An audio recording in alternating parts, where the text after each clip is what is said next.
आज 15 फरवरी शनिवार के दिन डेरे में बाबा जी के सवाल जवाबों का सेशन था। असंगत ने बाबा जी के साथ बड़े ही खुलकर सवाल जवाब किए। इन सेशन में जो सवाल जवाब हुए हैं उनको हम आगे इस वीडियो में आपके साथ साझा करने जा रहे हैं। कृपया आप हमारी वीडियो को जरूर पूरा सुनें और हमारे चैनल को जरूर सब्सक्राइब करें। और आज जब बाबा जी पंडाल में आए तो बच्चों के द्वारा शब्द पढ़े जा रहे थे। पहला शब्द था बाणी कबीर साहिब जी की, जो थी साचा साहिब एक तू बंदा आशिक तेरा। फिर उसके बाद मीराबाई जी का शब्द पढ़ा गया, जो था मेरा बेड़ा लगा दीजियो पार प्रभु जी मैं अर्ज करूं। और फिर शब्द पढ़ा गया श्री गुरु अर्जन देव जी महाराज का, सुन जार हमारे सज्जन। और फिर शब्द पढ़ा गया कबीर जी महाराज का, जो था सतगुर है रंगरेज चुनर मेरी रंग डाली। फिर ये शब्द पढ़े जाने के बाद बाबा जी के सवाल जवाब शुरू किए गए। पहला किसी व्यक्ति ने सवाल किया, कहा बाबा जी मैंने नामदान लिया हुआ है और मुझसे बहुत सी गलतियां हुई हैं, जिसके कारण आपने अपनी दी हुई बख्शिशें मुझसे वापस ले ली हैं। इस पर बाबा जी ने फरमाया कि देखो बेटा, मालिक कभी भी कोई चीज़ देकर वापस नहीं लेता। इन चीज़ों के ऊपर हमारा ही ध्यान भटक जाता है। और इस पर बाबा जी ने आगे फरमाया कि देखो बेटा, अगर आप फिर से अपने ध्यान को एकाग्र करोगे तो वही अवस्था आपको फिर से वापस मिल जाएगी। और बाबा जी ने इस पर यह भी कहा कि देखो कि मालिक के घर में किसी चीज़ की कमी नहीं है कि उसने एक से लेकर उस चीज़ को किसी और को देना है। कहा कि आप अपने ध्यान को एकाग्र करें। फिर उस व्यक्ति ने आगे प्रश्न किया, कहा बाबा जी मेरा शरीर सुन्न पड़ जाता है। इस पर बाबा जी ने फरमाया कि देखो बेटा, हम इन परखों में पड़ जाते हैं। और बाबा जी ने कहा कि जब हम परखों में पड़ जाते हैं तब हमारा ध्यान नीचे आना शुरू हो जाता है। बाबा जी ने कहा कि हमें परखों में नहीं पड़ना है, अपने ध्यान को शब्द के साथ जोड़े रखना है। फिर आगे एक बीबी ने सवाल किया, कहा बाबा जी आपने हमको बहुत ही अच्छा जीवन दिया है, हम आपसे मिलना चाहते हैं और हमें कुछ भी नहीं चाहिए। इस पर बाबा जी ने फरमाया कि देखो बेटा, हमारा ध्यान एकाग्र नहीं होता, इसलिए हमारा ध्यान भटकता है। फिर वो बीबी कहने लगी कि बाबा जी मुझे मीराबाई जैसा प्रेम चाहिए। इस पर बाबा जी ने फरमाया कि देखो बेटा, इसीलिए तो आपको भजन सिमरन दिया गया है। अगर आप भजन सिमरन करोगे तभी आपको वो अवस्था हासिल होगी और आप उस अवस्था को संभाल पाओगे। फिर किसी व्यक्ति ने सवाल किया, कहा बाबा जी जब हमें नामदान मिलता है तब हमें ये फरमाया जाता है कि आपने ये 4 वादे निभाने हैं। हम ईमानदारी से 3 वादे तो निभाते हैं, पर जो चौथा वादा है उसे हम नहीं निभा पाते। इस पर बाबा जी ने कहा कि देखो बेटा, आप ईमानदारी की बात मत करो, कहा कि आपने मेहनत करते जाना है।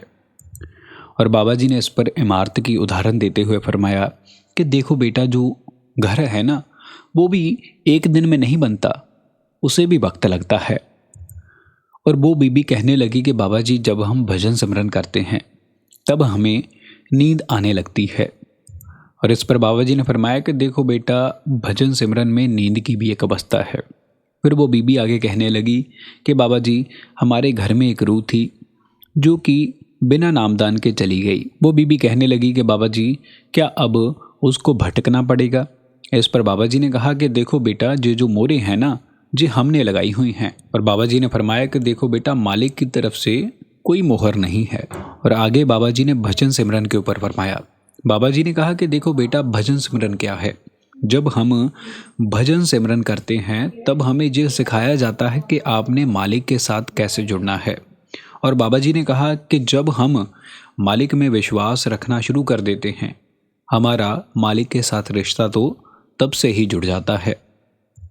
फिर उस बीबी ने आगे अपने बच्चे की बात करनी शुरू की। उसने कहा कि बाबा जी मेरे बच्चे का एक ऑपरेशन हुआ है और डॉक्टर अब आगे दूसरा बोल रहे हैं, तो बाबा जी आप बताएं कि आगे क्या करना है।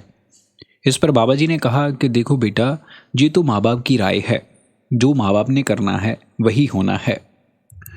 वो बीबी आगे कहने लगी कि बाबा जी हमने तो 4-5 डॉक्टरों को दिखा लिया है और वो ये कह रहे हैं कि इसका दूसरा ऑपरेशन होना चाहिए। बाबा जी अब आप बताओ कि इस पर आगे क्या करना चाहिए। बाबा जी कहने लगे, ये तो आपने देखना है। फिर आगे किसी व्यक्ति ने प्रश्न किया, कहा बाबा जी जब हमें नामदान मिला तब हम भजन सिमरन करते थे, पर अब हमसे भजन सिमरन नहीं हो पाता। इस पर बाबा जी ने फरमाया कि देखो बेटा, ध्यान हमारा भटक रहा है। मालिक के घर में किसी चीज की कमी नहीं है। बाबा जी ने फरमाया कि देखो बेटा, अब मालिक ने जो हमारे ऊपर बख्शिश करनी थी वो उसने कर दी, अब हमें कदर करनी है। और बाबा जी ने आगे फरमाया कि देखो बेटा, अब हमें अपनी जिम्मेदारी को पूरा करना चाहिए, जिससे मालिक अपनी और बख्शिश करेंगे।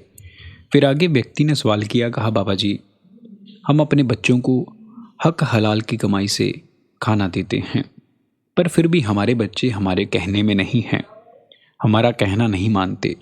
इस पर बाबा जी ने फरमाया कि देखो बेटा, हमारा ये फ़र्ज है कि हमने अपने बच्चों को अपने पैरों के ऊपर खड़ा कर देना है, और जब अब वो बड़े हो चुके हैं तब उन्होंने अपनी ज़िंदगी को भी व्यतीत करना है। और इस पर आगे बाबा जी ने फरमाया कि देखो बेटा, अगर हम अपने बच्चों के साथ ज़बरदस्ती करेंगे तब वो हमारे ऊपर रिएक्ट करेंगे, जिससे कोई लाभ नहीं होगा। बाबा जी ने कहा कि आप अपनी तरफ से अच्छा करें और सब कुछ मालिक के ऊपर छोड़ दें, मालिक आगे सब अच्छा ही करेंगे। फिर आगे उसी व्यक्ति ने प्रश्न किया, कहा बाबा जी हमारे कोई रिश्तेदार हैं, उन्होंने धर्म परिवर्तन कर लिया है।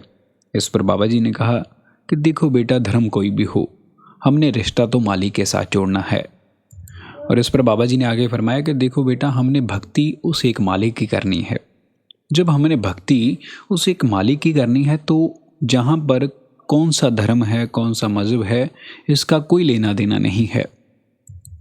फिर एक बीबी ने आगे बाबा जी को सवाल किया, कहा बाबा जी आप कोई 2 लाइनें बोल दो जो मुझे याद रहें। इस पर बाबा जी ने फरमाया कि देखो बेटा, इतना बड़ा सत्संग होता है, क्या अभी कोई कमी रह गई है? और बाबा जी ने कहा कि अभी भी आपको 2 लाइनें चाहिए। बाबा जी ने कहा कि अब तुम ही बता दो कि क्या कहूँ।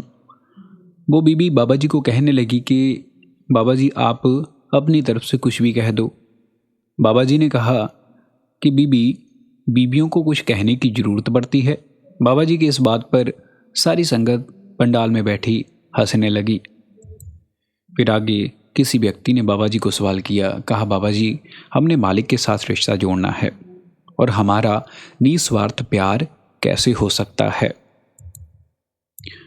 इस बात पर बाबा जी ने कहा कि देखो बेटा, हमें पहले ये समझना चाहिए कि हमारा उस मालिक के आगे क्या वजूद है। और बाबा जी ने कहा कि देखो बेटा, हमारा दायरा अभी छोटा है, इसलिए हम उस मालिक से दूर हैं। और इस पर बाबा जी ने आगे फरमाया कि देखो बेटा, जब ना हमारा दायरा बढ़ेगा तब हमें ये महसूस हो जाएगा कि हमारा मालिक के सिवाय जहाँ पर कोई नहीं है। और इस पर बाबा जी ने फरमाया कि देखो बेटा, हमने सब कुछ अपने मालिक के सुपुर्द कर कर चलना है, और जो उसने हमें बख्शा है उसकी हमें कदर करनी है। संगत जी, इसी के साथ हमारी आज की ये वीडियो समाप्त होती है, और हम आपके साथ बाबा जी के रिलेटेड वीडियोस अपलोड करते रहते हैं। अगर आप इस प्रकार की वीडियो सुनना पसंद करते हो तो आप हमारे चैनल को ज़रूर सब्सक्राइब करें